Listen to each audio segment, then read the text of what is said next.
Ronaldo politsiyachini ishdan bo'shatdi. Sababi sizni hayratga soladi. Obuna bo'ling, men aytib beraman. Bir kuni tushlik paytida Jorginho bilan Ronaldo o'g'lining futbol akademiyasidan qo'ng'iroq oldi. Cristiano Junior jarohat oldi. U hatto turolmayapti. Iltimos, shoshiling. Bir soniya ham o'ylanmay, Ronaldo Bugatti kalitini olib yugurdi. Lekin to'satdan qizil va ko'k chiroqlar.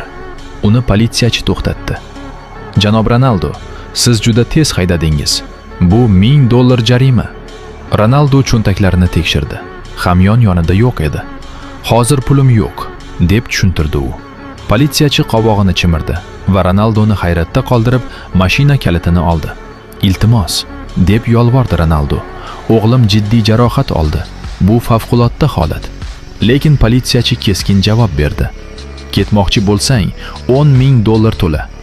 Nima? Sen hozirgina 1000 deding-ku.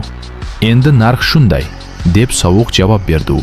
G'azablangan, lekin o'zini tutgan Ronaldo chetga chiqib Dubaydan kuchli do'stiga qo'ng'iroq qildi.